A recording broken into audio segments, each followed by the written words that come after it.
탈무드에 나오는 이야기 중에 이런 이야기가 있습니다. 한 유명한 랍비에게 제자들이 묻습니다.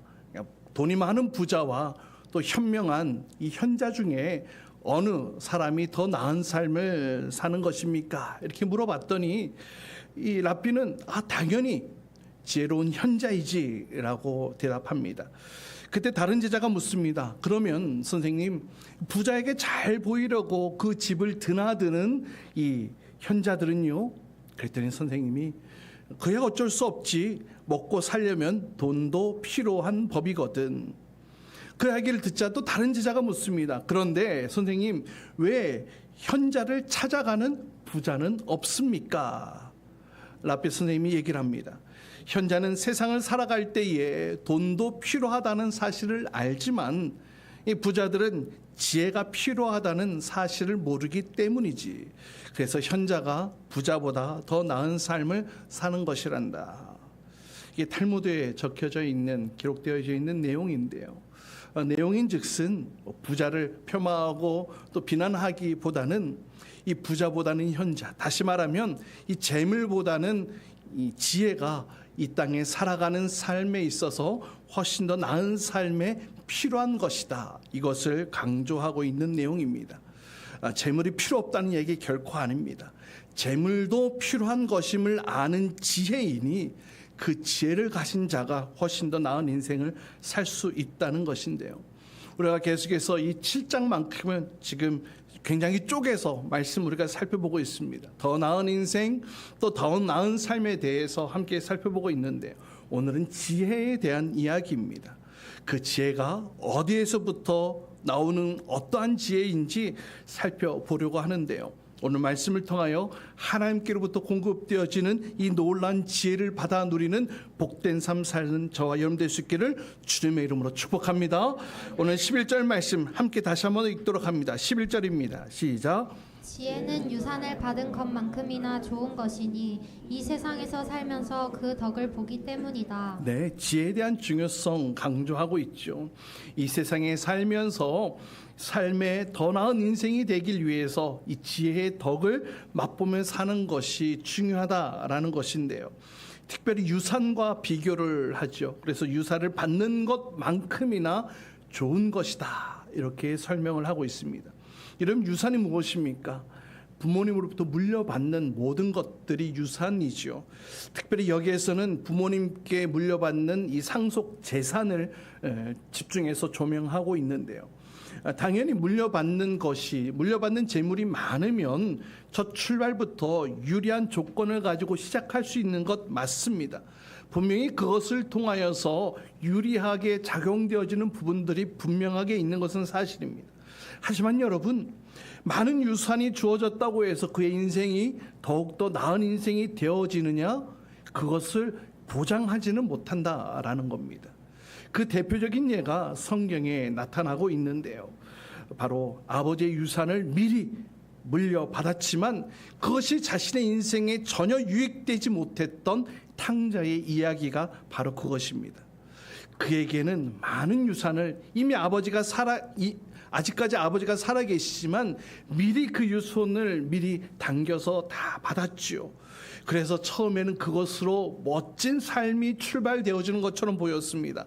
하지만 오히려 그것이 그의 인생을 망가뜨려 버렸고 결국에는 돼지가 먹는 이 열매를 주워 먹는 비참한 인생으로 전락하게 되었다는 겁니다. 그나마 다행인 것은 마지막에 아버지의 집으로 다시 돌아갈 지혜가 있었으니 망정이지, 만약에 그렇지 않았다면 그의 인생은 결국 비참한 인생으로 그 결말을 맞이했을 것입니다. 따라서 지혜는 유산을 받는 것만큼이나 중요하다, 이렇게 오늘 솔로몬은 말씀하고 있습니다. 오늘 본문 말씀을 또 이렇게도 해석할 수가 있는데요. 지금 지혜가 유산과 함께 받는 것이 좋다, 이렇게도 해석할 수가 있습니다.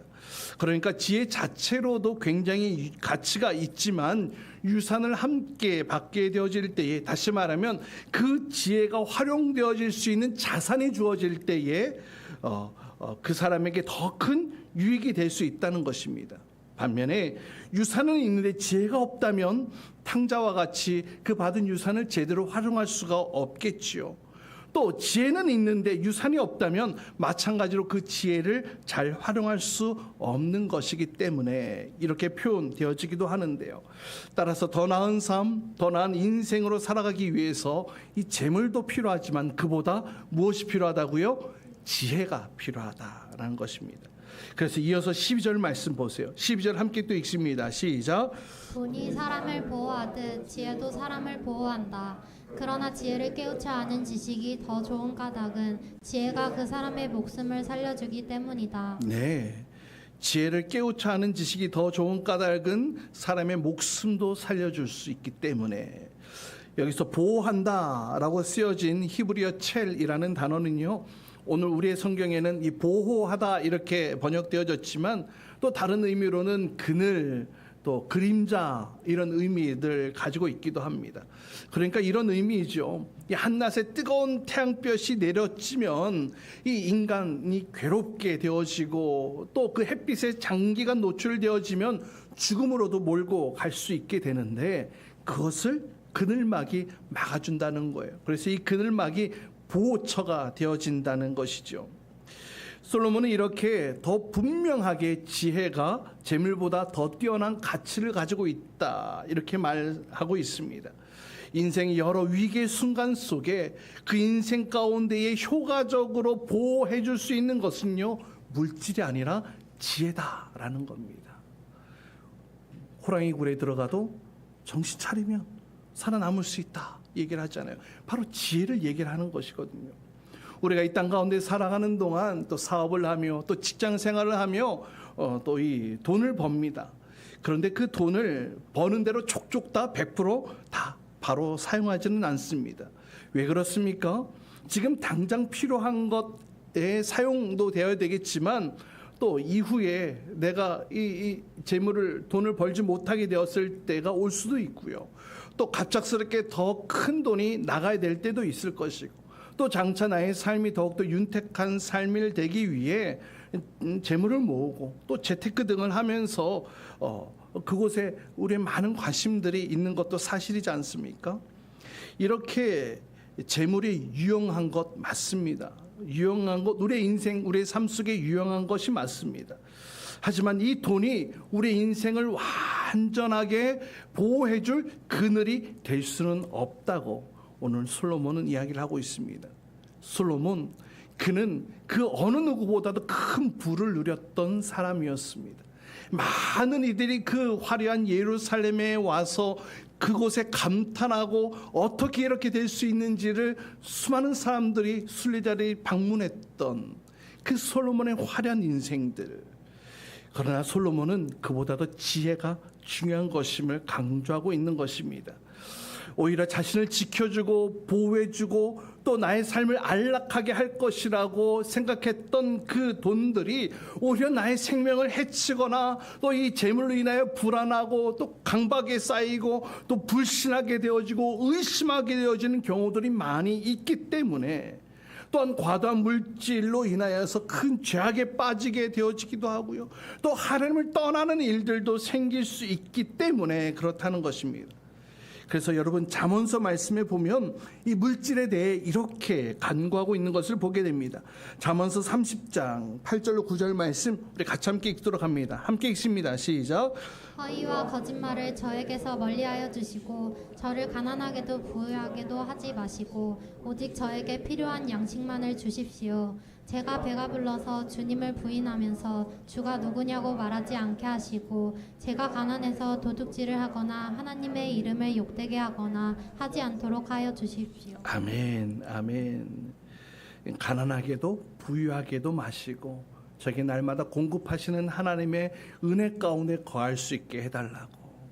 나의 삶이 혹 재물로 인하여서 주님을 부인하거나 주님을 배반하는 일이 생기지 않도록, 또 너무 가난하여서 도둑질함으로 주님의 이름을 욕되게 하는 일이 생기지 않도록 이렇게 간구하고 있는데요. 여러분, 그러나 여러분, 재물은 이렇지만 지혜는 어떻습니까? 지혜는 아무리 많이 가진다고 해서, 지혜가 많다고 해서 그것으로 인해 생명의 위협을 느끼거나 불안이나 강박이나 불신이나 의심에 사로잡힐 이유가 없어요. 또한 이 생명이 오가는 그 위험한 순간에도 돈으로는 불가능한 일조차 이 지혜로는 해결해 나갈 수 있는 것이 있다는 것입니다. 할렐루야.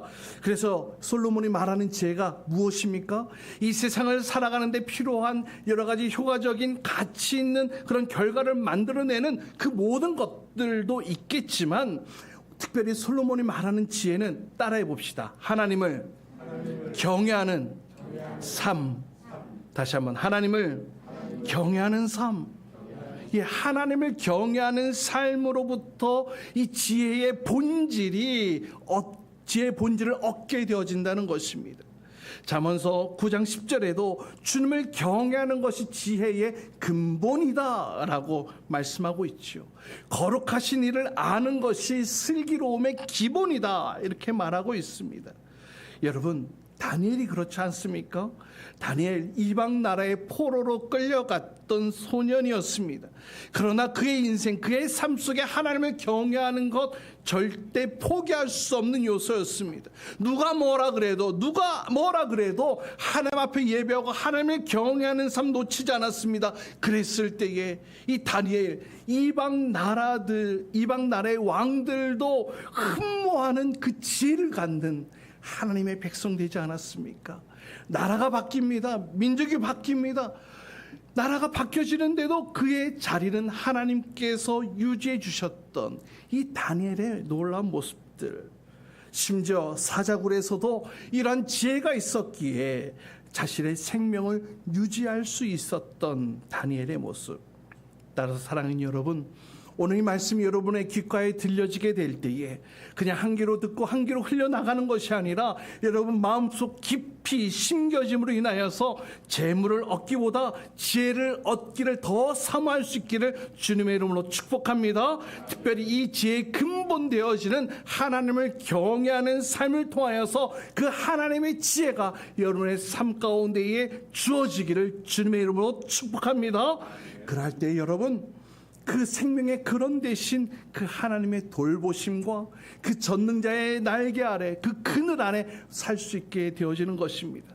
여러분, 바로 이것이 이 허무한 세상 속에서 허물을 극복하며 허물을 이겨낼 수 있는 유일한 방법임을 믿으시길 바랍니다.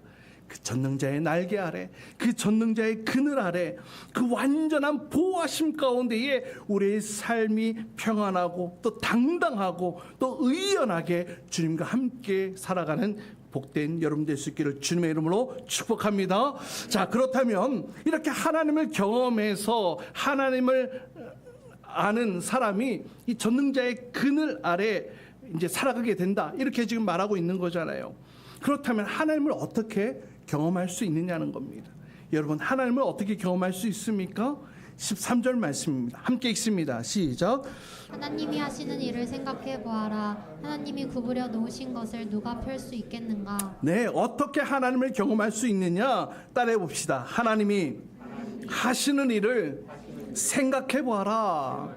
네, 하나님이 하시는 일을 생각하라는 겁니다. 여러분, 하나님을 경험하는 삶이 무엇입니까? 나의 삶 모든 환경 속에서 지금도 나를 위해 일하고 계시는 그 주님을 발견하는 것에서부터 출발하는 것 아니겠습니까? 우리가 같이 함께 찬양하기도 했지만 내 삶 가운데 역사하시는 하나님, 일하시는 그 하나님을 내가 발견하는 것에서부터 하나님을 경험하는 삶이 출발되어지는 것입니다. 여러분, 하나님을 아는 것과 하나님을 경험하는 것은 아주 큰 차이가 있습니다. 여러분, 하나님에 대해 아는 것은 그냥 지식적인 습득에, 그냥 이론적인 것에 불과한 것입니다. 그러니까 당연히 하나님에 대해서 추상적인 개념으로만 이해할 수밖에 없는 거예요. 지식으로만 안 하나님, 나의 인생 가운데에는 하나님과 별개로 느껴지게 되는 것 당연한 것입니다. 그러나 여러분, 하나님을 경험하는 것은 무엇입니까? 내 삶으로, 내 몸으로 체득해 되어지는 것 아니겠습니까? 다시 말하면 하나님이 하시는 일에 내가 동참하게 되어지는 것입니다. 하나님이 움직이시는 그 일에 내가 따라가게 되는 것입니다. 그래서 하나님을 경험한 삶은 실제적인 하나님, 역사하시는 하나님, 움직이시는 하나님, 나의 인생 가운데 친히 개입하셔서 나의 인생을 주장하시는 하나님으로 느낄 수 있게 되는 것입니다. 여러분, 하나님을 경험하길 원하십니까? 하나님의 일에 동참하시기를 간절히 바랍니다. 하나님과 깊은 교제 가운데, 그 친밀함 가운데 나아갈 때에 실제 하나님을 경험하게 된다는 것입니다. 그래서 오늘 솔로몬은 하나님이 하시는 그 일을 생각해 보라는 겁니다. 하나님을 경험하는 삶의 자리로 들어오라는 것입니다. 방관자로 그냥 하나님에 대해 막연하게 아는 그런 방관자로 사는 것이 아니라 그 은혜의 자리로, 하나님과 함께하는 자리로, 하나님 역사하시는 그 삶의 자리로 들어오라는 것입니다. 나의 인생 가운데 지금도 나를 위해 일하시는 그 하나님을 발견하며 하나님과 친밀한 영적 교제 자리로 나아가는 것, 바로 그것이 하나님을 경험하는 삶의 자리인 줄 믿습니다. 그 하나님을 경험하면 어떻게 됩니까? 아, 그래, 그 하나님 얼마나 온전하신 분이신지, 아, 그 하나님 얼마나 지혜로우신 분이신지, 아, 그 하나님 나를 완전하게 보호하시고 이끄시고 인도하시는 그 놀라운 하나님에 대해 우리는 날마다 새로운 삶을 살게 되어질 줄 믿습니다. 13절 말씀 다시 한번 보세요. 하나님이 하신 일을 생각해 보아라. 그 다음에 뭐라고 얘기를 합니까? 하나님이 구부려 놓으신 것을 누가 펼 수 있겠는가? 여기서 굽게 하다라는 것은요, 특별히 이 하나님께서 당신의 뜻을 펼치시는 그 모든 하나님의 뜻 가운데 운행하시고 또 당신의 강권하신 그 역사하심, 그러니까 하나님이 직접 역사하시고 움직이시는 그 모든 일들을 이야기하는 것인데요, 이 가운데에는 특별히 우리 인간사의 시련, 환난, 고통, 아픔, 불행, 역경들도 포함되어져 있다는 것입니다. 이런 것들이 우리 인생 가운데 닥쳐올 때에 사실 우리 인생들이 할 수 있는 것이 무엇이 있겠습니까? 삶의 고난이 몰아칠 때에 우리가 할 수 있는 것이 무엇이 있어? 그냥 주저앉아서 눈물 흘리며 도움을 구할 수밖에 없는 우리 인간의 연약함, 제한적인 한계가 있는 우리 인간의 모습, 이것을 우리 인간 스스로가 뒤집고 바꿀 수가 없다는 것입니다. 이러한 상황 속에서 우리 인간들이 할 수 있는 것이 무엇입니까? 그 어려운 상황 속에서 하나님의 뜻을 발견하는 것입니다. 하나님의 선하신 뜻을 찾는 것입니다. 그리고 그 하나님의 뜻 앞에 나의 삶을 내려놓고 순복하며 순종하는 것, 그것밖에는 할 일이 없다는 것이죠. 만약 이것을 나의 의지로 바꾸려고 혹은 이것을 거부하고 거절하고 불순종하고 하나님을 대적한다면 그것이야말로 참으로 어리석은 일이 아닐 수가 없는 것입니다. 여러분, 지혜자와 미련한 자의 차이가 무엇인지 아세요? 지혜자는요, 자신이 해볼 수 있는 것들에 주목을 하고 그것을 풀어나갑니다. 그런데 미련한 자는요, 내가 해볼 수 없는 것, 내 능력을 할 수 없는 것에 끊임없이 집착하고 미련을 버리지 못하는 것, 이런 모습들이 미련한 자의 모습이에요. 여러분, 하나님의 뜻 사람이 결코 바꿀 수가 없습니다. 여러분, 우리가 서 있는 이 땅, 이 지구를 보십시오.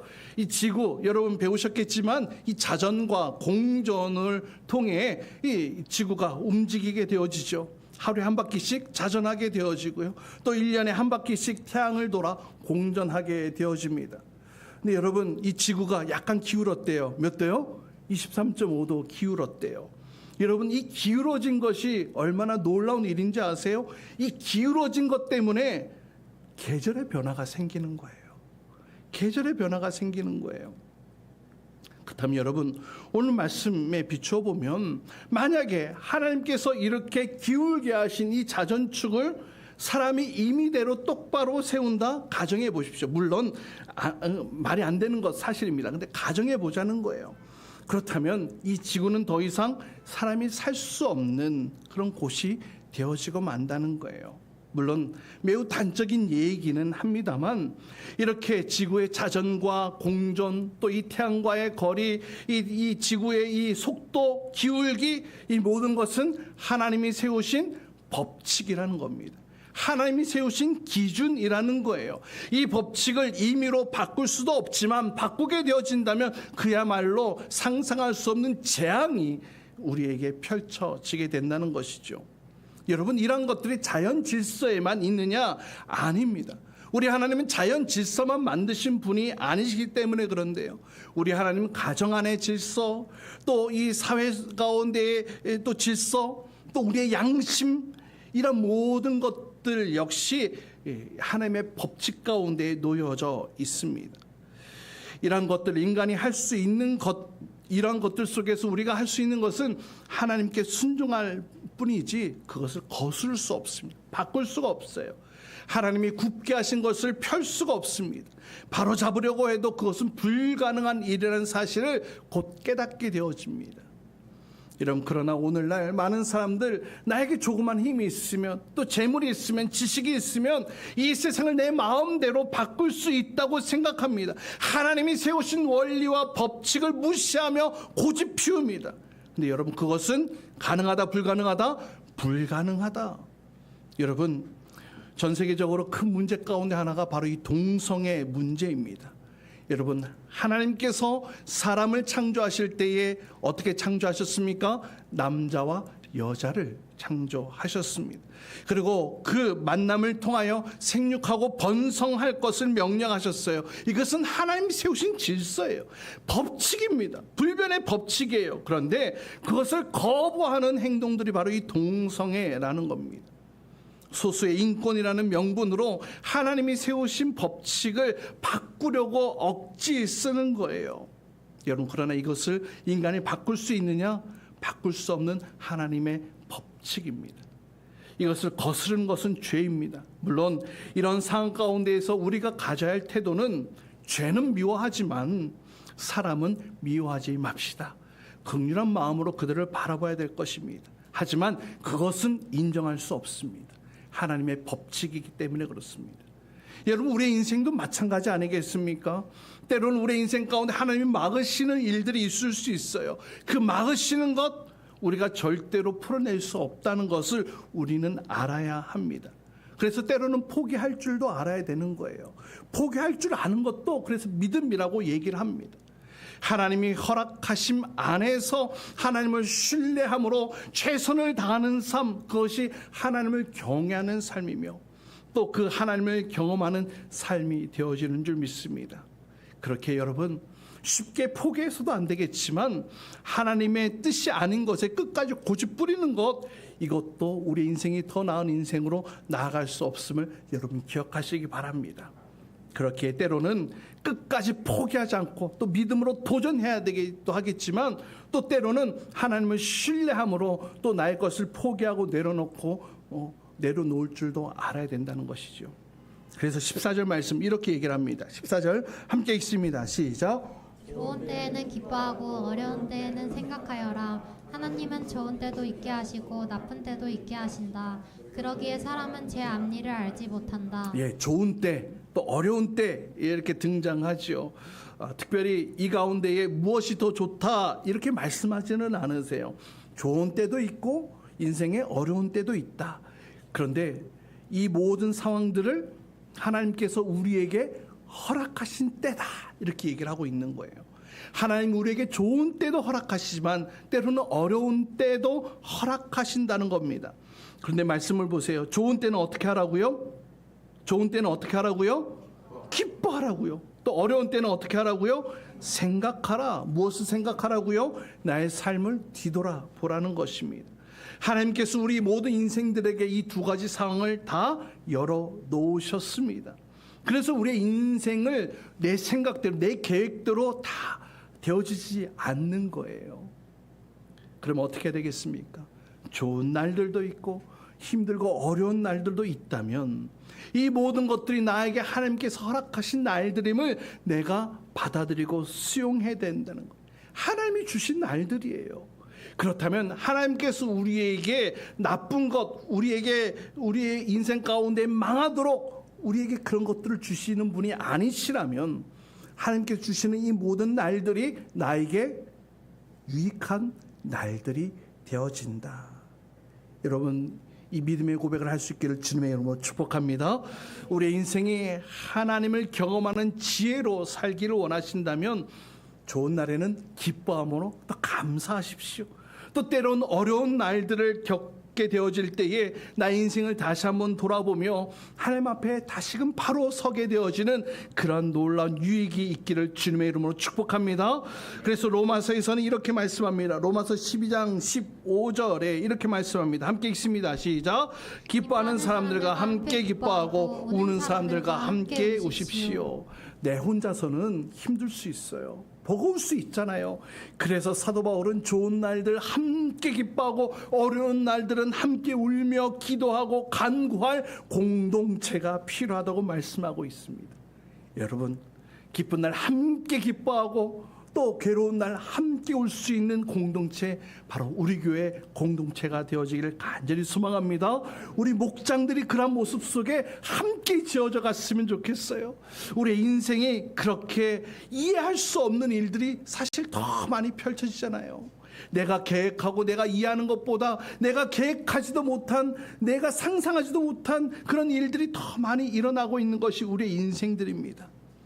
그러나 이 모든 것들이 하나님께서 나의 인생 가운데 부어주신 것이라면 내가 그것마저도 수용하는 믿음이 필요한 줄 믿습니다. 때로는 벅찰 때 있어요. 때로는 버거울 때 있어요. 그래서 공동체가 필요하다는 것입니다. 사랑하는 여러분, 오늘 솔로몬은 하나님이 행하시는 일을 보고 하나님이 행하시는 것들을 인정하는 삶에서부터, 다시 한번요, 하나님이 행하시는 일들을 보고 하나님이 행하시는 것들을 인정하는 삶에서부터 하나님을 경외하는 삶이 출발되어진다, 이렇게 말씀하고 있고요. 또 하나님을 경외하는 삶에서부터 하나님을 경험하는 지혜를 얻게 되어진다, 이렇게 말씀하고 있습니다. 우리의 인생 속에 하나님께서 굳게 하신 날들도 있고 또 좋은 날들도 또 어려운 날들도 있을 것입니다. 그러나 어떤 날이든지 또 무엇을 만나든지 하나님을 신뢰한다면, 하나님의 주권을 인정하는 삶이 되어진다면 우리의 인생은 결코 무너지지 않습니다. 쓰러지지 않습니다. 넘어지지 않아요. 무슨 일을 만나든지 만사형통하리라 라고 찬송의 고백과 같이 우리의 인생 무슨 일을 만나도 주 안에 주님과 함께하는 그 삶 가운데 우리의 삶은 비록 힘들고 어려울지 몰라도 그 가운데 하나님이 형통케 하시는 놀라운 복을 누리게 되어지는 줄 믿으시길 바랍니다. 바로 그것이 더 나은 인생입니다. 더 아름다운 인생입니다. 하나님을 온전히 믿음으로, 하나님을 온전히 신뢰함으로, 하나님을 온전히 경외함으로 우리의 인생이 하나님을 경험하는 이 지혜로 가득 채워질 수 있기를 간절히 소망합니다. 혹시 우리의 삶 가운데 무너진 삶의 영역들이 있습니까? 이 하나님이 주신 이 지혜로 우리의 무너진 삶이 다시 한 번 더 세워지며 또 하나님이 주신 능력 가운데에 당당하게 일어서는 저와 여러분 모든 죄 백성을 될 수 있기를 주님의 이름으로 축복합니다. 우리 같이 함께 이 시간 찬송하고 함께 기도하길